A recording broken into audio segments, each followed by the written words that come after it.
Welcome back to Rurouni Kenshin review. This is anime review. This is part 3. There are 3 more videos after this one. In this one, I'm going to talk about the 3rd and final season of the Rurouni Kenshin anime series. And of course, giving my final thoughts on the anime series and where the series should have gone after this season. Now, with the last, no, there'll be 3 more videos after this one for this particular series. Well, actually 4. There will be part 4. Will be discussing the 2 OVA series.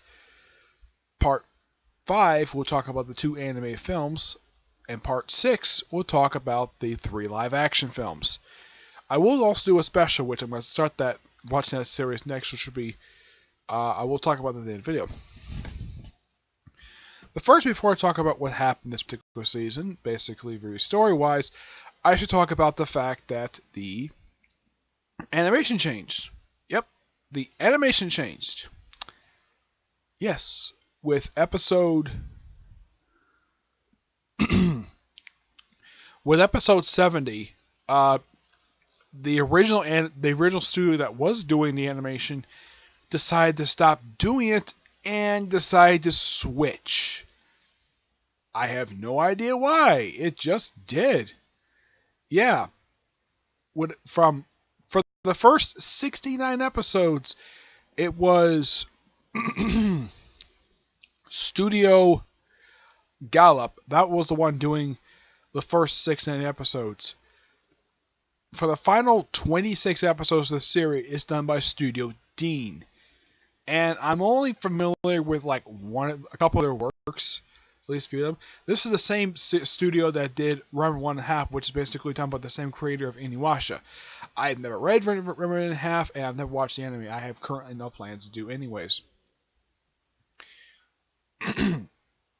Is the change of animation a bit jarring? It is, but it's not terrible animation. Nope. It's still pretty top-notch animation, I gotta hand it to them. Though I kinda miss the original animation, which is done by the same studio who did Yu-Gi-Oh! Yes, Studio Gallup is the studio that basically, they're the ones who produce every single Yu-Gi-Oh! Anime series since Yu-Gi-Oh! Duel Monsters. Right now, they're working on Byron's, which has not been dubbed yet. It's the only one that's not been dipped, surprisingly. Now, this season is filled with...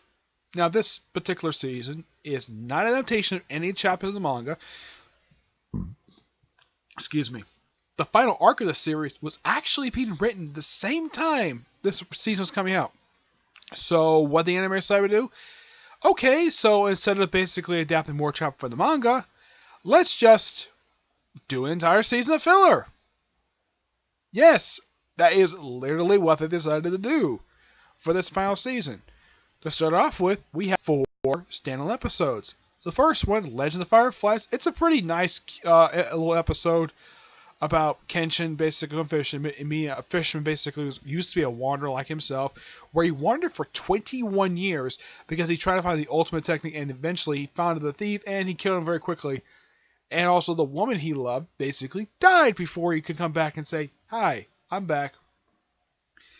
Now, my guess is that this guy must have set up... the way he looked in the flashback, the first part of the flashback, he looked like he was probably in his late teens. By the time he came back, he probably looked like he was probably pushing 40. Yeah, probably pushing 40. That's just my personal guess, anyways. When it comes... yeah, it's a nice little episode. It was a nice, peaceful way to start the season off. And then we have Birth of Prince Yanako. Yeah, the episode where they make Yanako briefly pose as a prince. And there is this hilarious moment where, well, here's what happened. The guy who actually is the prince, he was attacked, and because he's got a weak constitution, apparently he's very ill. So Yanako, who bears a striking resemblance to him, matter of fact, he looks exactly like the guy, so he's called in to pose as him. And they do the most hilarious thing. I mean, it's implied, and the way they have him basically put the guy's clothes on, it's implying that the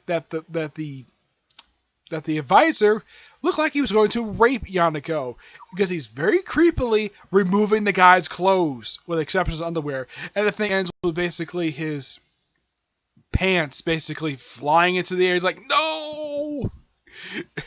Yeah, it's very creepily implied. Heck, they even have it where Sano, Kenshin, and Caillou hold him down while he's being stripped down to his underwear and put down his clothes. It is one of the most weirdest things I've ever seen in an anime.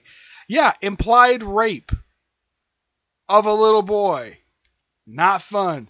Luckily enough, the guy didn't really do anything else. And the weird thing is, the odd thing about I actually seen basically how underwear is back, because I've seen a couple of Japanese men in the show, anyways. They kind of look like thongs. Yes, they literally look like thongs. I guess they found that comfortable back then. And I'm not gonna ask if they wear those today. No siree. It's none of my business of what people over there wear as underwear. You know, as I know this because we actually also briefly Kenshin wearing this type of underwear as well when he's stripped down to his underwear when looking for money. I'll get to that in a minute.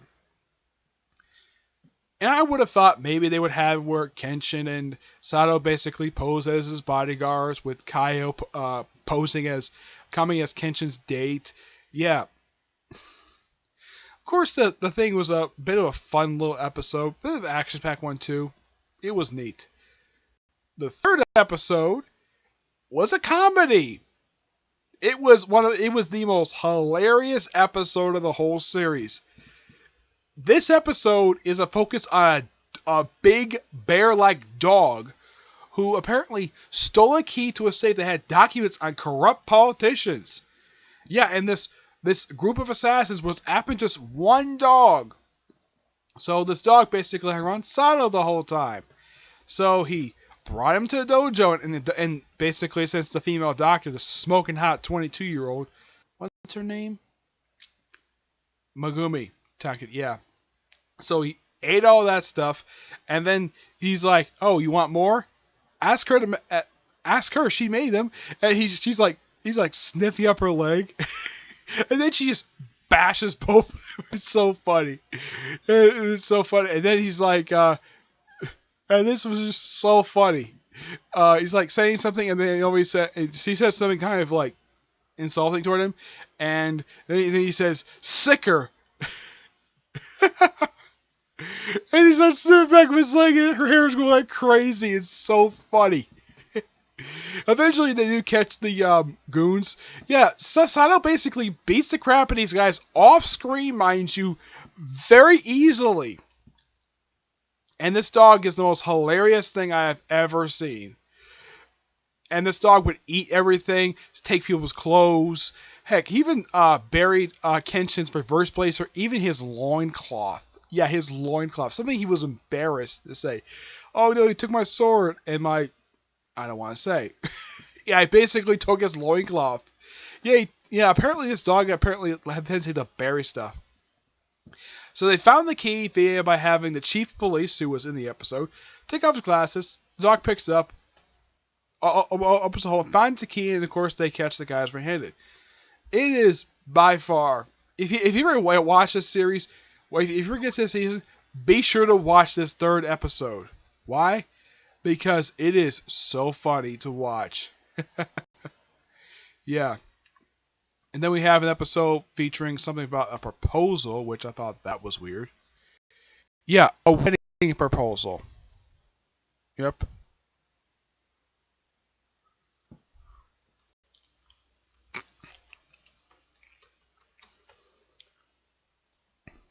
Yep. Wedding proposal. I don't really get why they decided to have an episode like this. Yeah, of course, Kenshin, being an idiot, tries to give her as a gift and try to propose to her. Yeah, give it back, and it's not an episode. Yeah, it's not best to sit through this one. Next 10 episodes featuring is an arc talking. It's basically about these. Now, apparently, it's based upon something real life that happened in Japan, where Christians were basically persecuted like crazy because they didn't like a foreign religion in their country, so people were massacred. So this guy tried to launch a coup d'etat in the country, and apparently he's being manipulated by this other guy named Kaio, and he gets killed off like halfway through the story via some smoke bombs.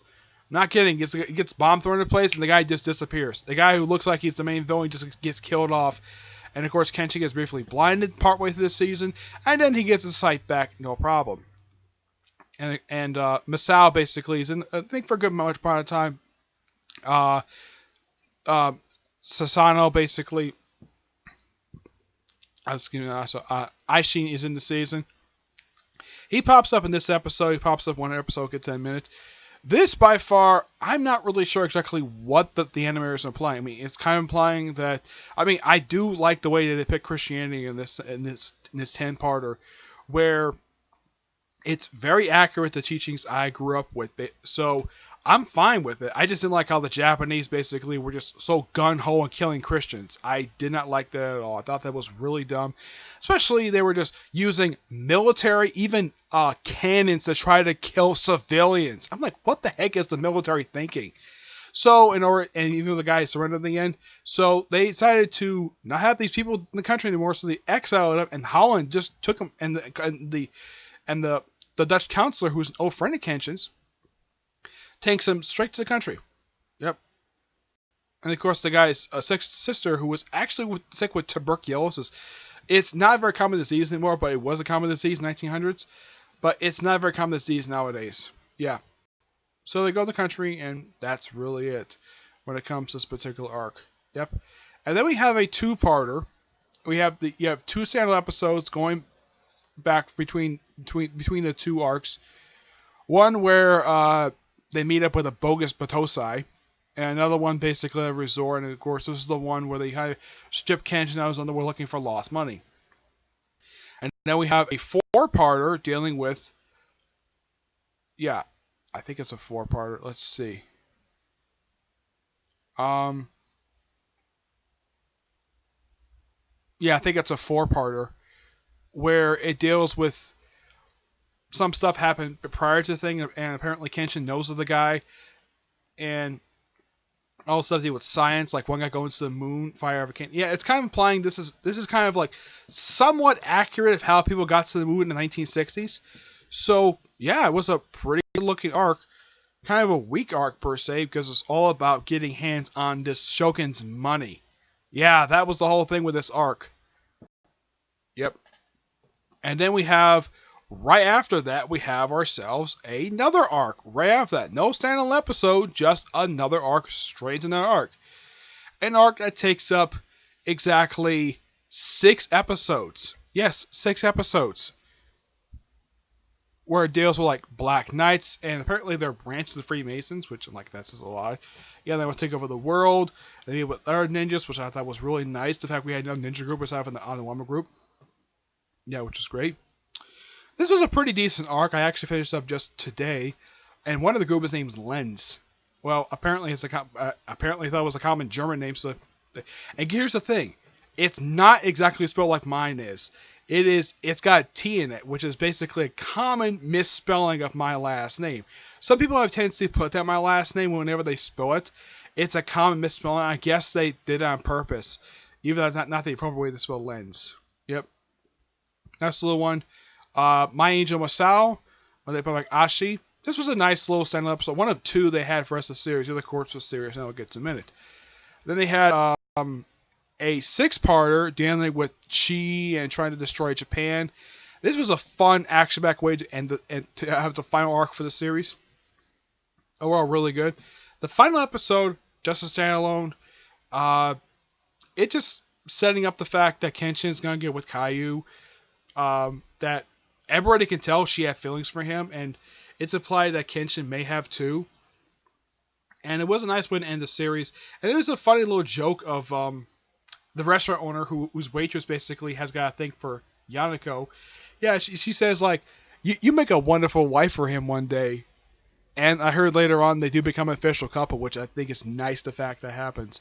And for some reason, I have no idea why the animators did this. They mix in live action footage for some reason. First of a cemetery, and then of the ocean for some strange reason. I have no idea why. But overall, this was a really good season. I just kind of wish they would have finished up in the manga. Though, from what I can tell, they did have one arc from the final, one little mini arc for the OVA, which I'm going to do next. Excuse me, the Trust and Betrayal one. And that's really it. Oh, Otherwise, though, this was one really good series. I just kind of wish they would have finished adapting the series. All right. If they ever do adapt the final arc, which takes up the last 97 chapters, well, if you take away 14, that's only just 83 chapters overall to adapt because the flashback arc has already been adapted already. Unless they want to adapt that again, it depends on what the animators want to do. I would recommend you having the original studio do it, but the final arc of the series was actually being written the same time that this season was coming out. I'm like, okay, if they finish doing the arc, could they just adapt it? Nope, they decided to just end the series with this season. Just don't know why. And also, apparently, they didn't air this originally. They released this on another channel, and the final episode wasn't even aired in Japan. They basically released the final episode on DVD of all things, which I thought that was a little bizarre. Yeah. So could the series come back? I don't know. I wanted to come back so I can adapt the final arc because it's like 97 chapters. Well, if you take away the 14 chapters and of course the final chapter, you got yourself about 82 chapters to adapt. There's that. So, yeah, that's it for this one. Stay tuned whenever I get a chance to do part 4, but the next series I'm going to Rurouni next, which will do as part of a special. Yep, that was the third series that, what's the guy's name? Nobuharu Watsuki. Yep. That was the third one because the one in between was Gunrunner. That was a brief one he did between that one, Rurouni, and then of course he did the one about Frankenstein, then he did a revival of Rurouni Kenshin. Okay? But so we'll see you in my next video. Bye.